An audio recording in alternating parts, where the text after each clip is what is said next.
Welcome back. My name is Tara Kabatoff. I'm going to be talking about that inner critic that we all have within ourselves that gets in the way from progress. The inner critic can come from many different experiences that we've had in our life. I do feel that the inner critic also can come from the pressures of society, the structures that we have been used to working within and conforming to for most of our lives. Now, first of all, I want to say, if you are starting your own business, if you're wanting to do something that you feel in alignment with, that you are passionate about, and there's a voice in the back of your head saying, maybe I'm not smart enough, maybe I'm not good enough, maybe I don't know enough, that's the inner critic. That's going to be part of what we are going to talk about in this video and how to overcome that inner critic so you can align with your path forward with confidence and self-assurance. Now, this is a learning process as we move along. This is something I've had to work on myself, especially doing this type of work.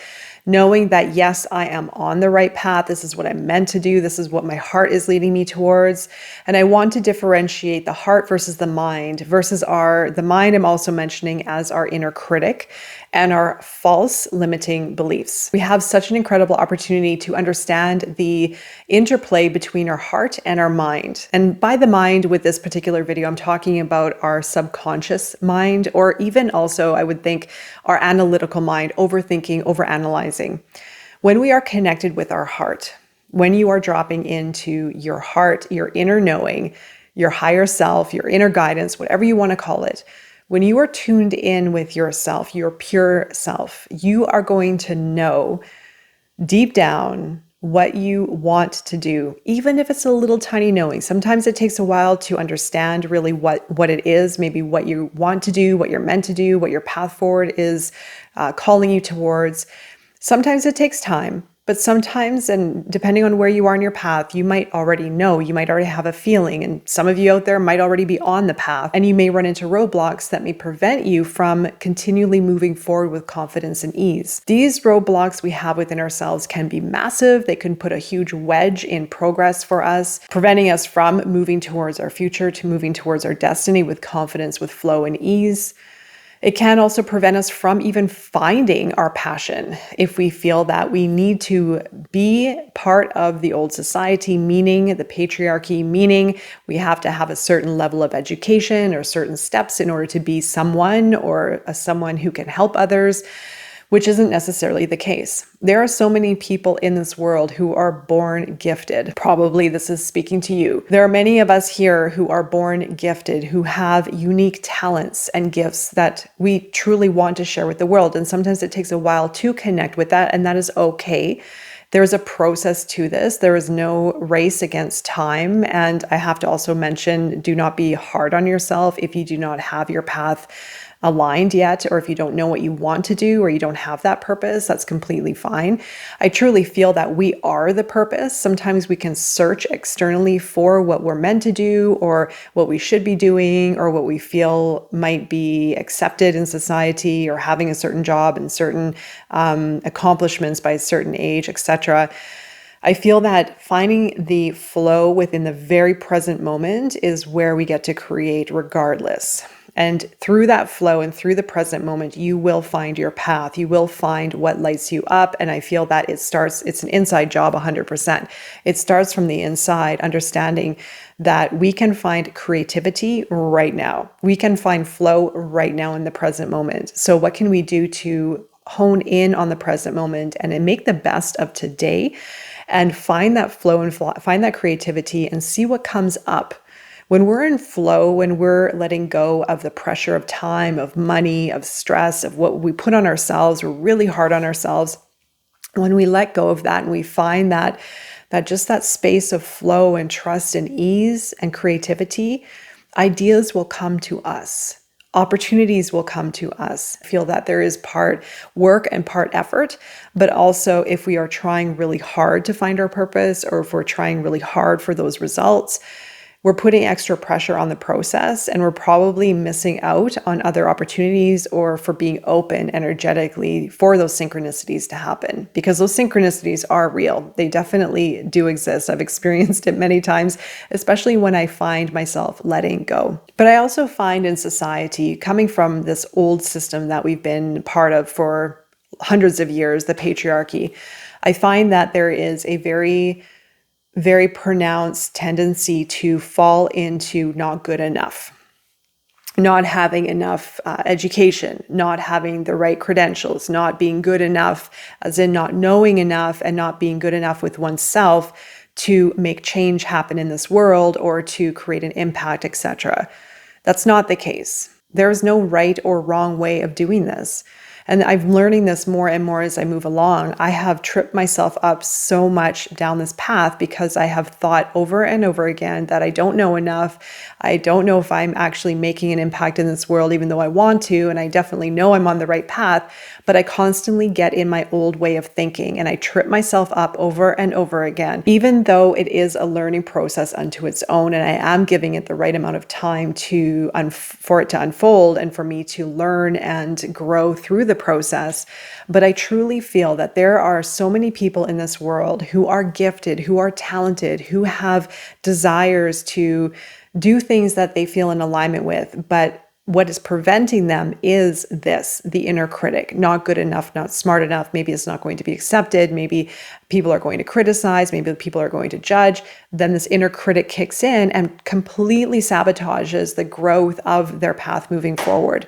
And like I said, I've gone through this, so I understand it completely. And I see it in other people as well. I see many people tripping up, feeling that they need to go to school, and not that I'm discounting school at all, but feeling that they don't know enough and getting stuck in the logical, analytical, rational thinking rather than doing, rather than progress, rather than testing the waters and trying something different. And like I said, there's nothing wrong with education and learning.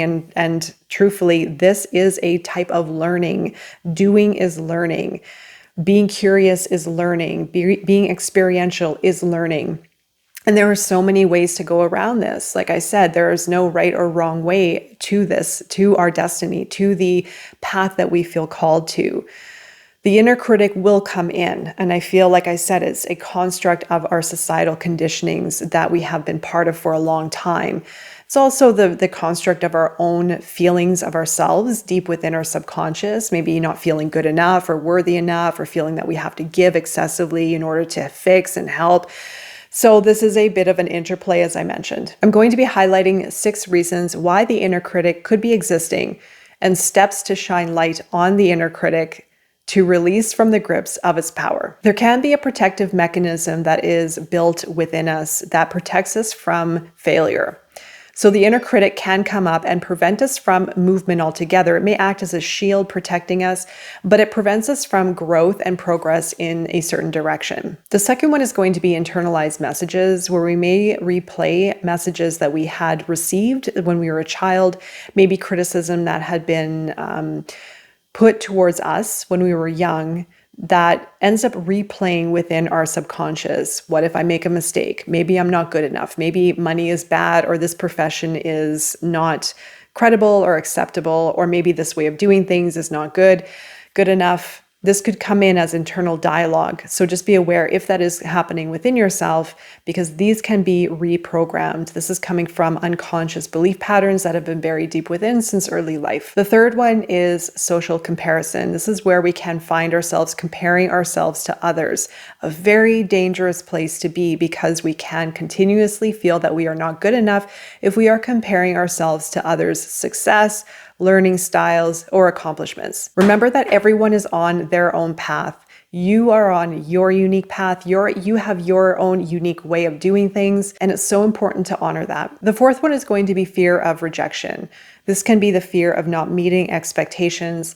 So if we place high expectations on ourselves, if we put extra pressure on ourselves, if we are extra hard on ourselves, then we may also trigger a fear of not accomplishing that certain task or not meeting those certain expectations. The fifth one is going to be perfectionism. Striving for perfectionism can give rise to a relentless inner critic, as it constantly evaluates our performance against an unattainable standard. The sixth one is going to be cultural influences. Cultural norms and societal expectations may contribute to the development of an inner critic as we internalize external judgments. Cultural and societal influences can be very under the surface, We may find ourselves comparing and judging and worrying about what other people are going to think, or if we are going to be criticized. And in turn, we can also be very critical towards ourselves or towards others as a form of projection. But cultural and societal influences do become embedded within our unconscious self since early life.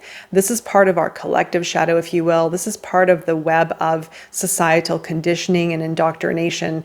It takes a lot of focus and dedication to understand the unconscious aspect of ourselves, how we've been affected by those belief systems that have been imposed on us. And then, of course, arriving eventually at a place of full acceptance within. Once we have broken through this interweb of false beliefs that have been formed since early life, then we start to arrive more and more and more with who we truly are, and also feeling more confident with that as a result.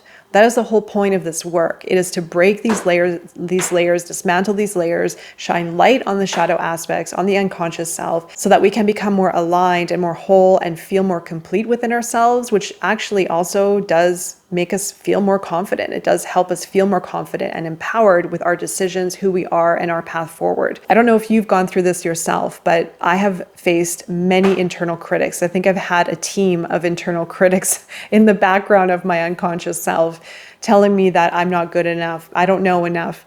And of course, when I have a situation show up in my life that triggers that feeling, it can easily send me into a downward spiral. Or I would like to say it has sent me into a downward spiral.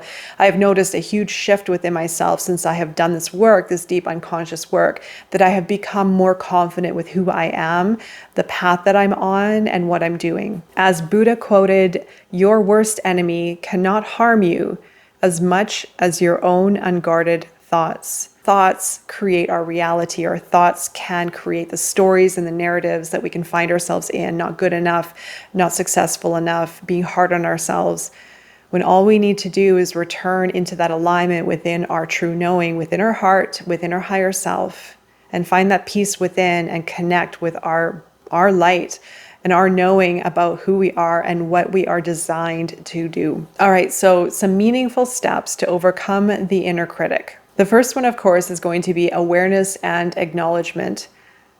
Being aware of any patterns, any thoughts, any feelings, any forms of self-criticism that might be hindering your progress, self-development, and self-worth. What is getting in the way of aligning you with your knowing, with your truth, with your higher self, with your path forward? And knowing that those stories can be rewritten. The stories of the self-critic, the I can't, maybe I don't know enough, maybe I'm not good enough.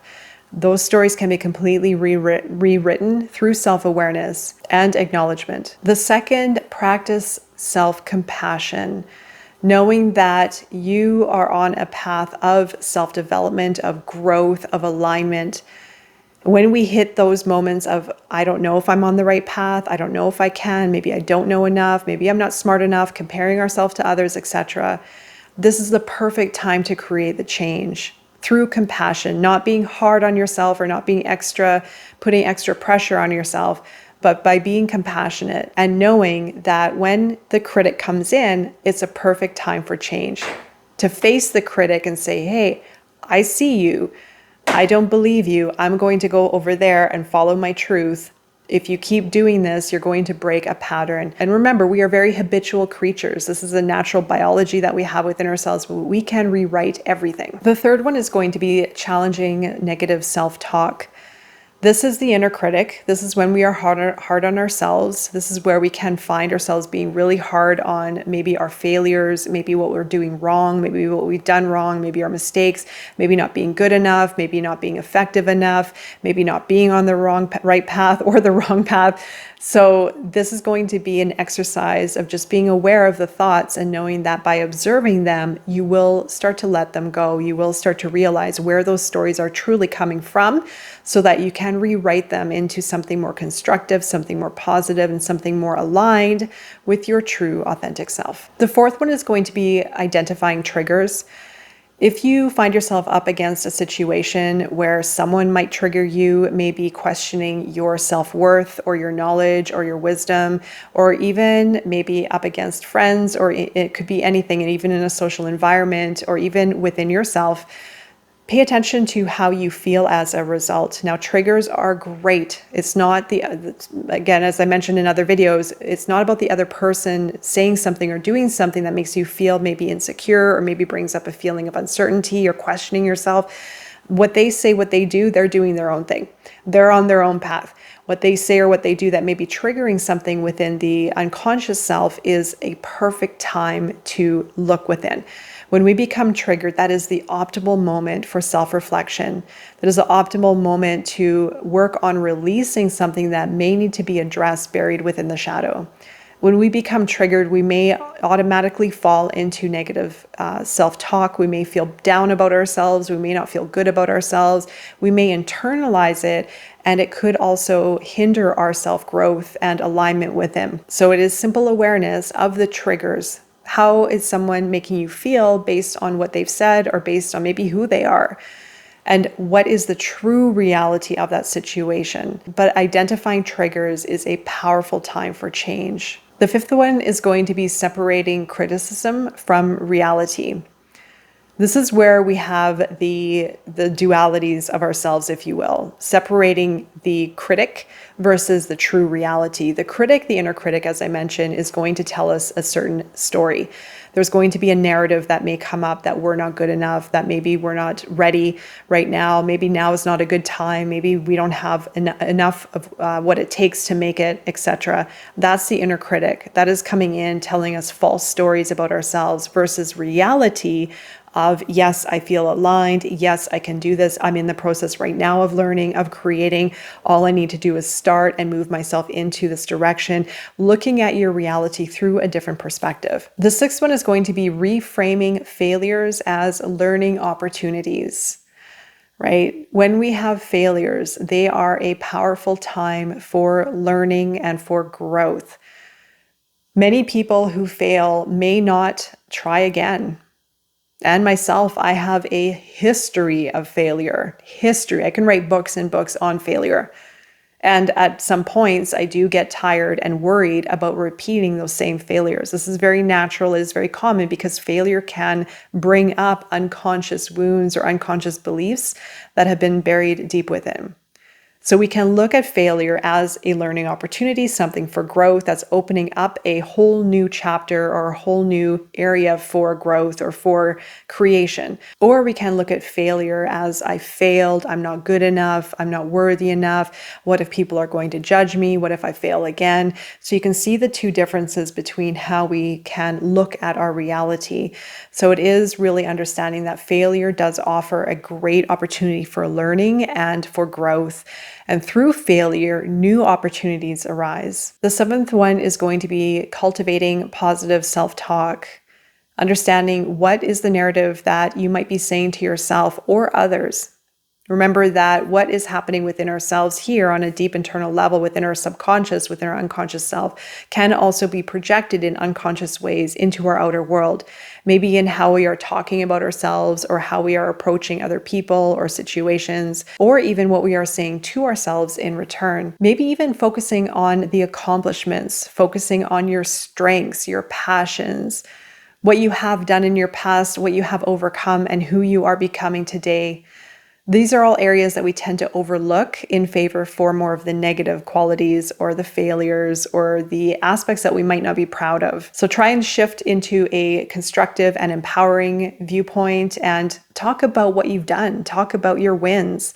And also, actually, I should say, celebrate those wins too. And of course, for the eighth one, for the final one, you might want to work with someone, work with a specialist who can help you look at areas that you might not be able to see within yourself, or even help you reframe some certain subconscious beliefs.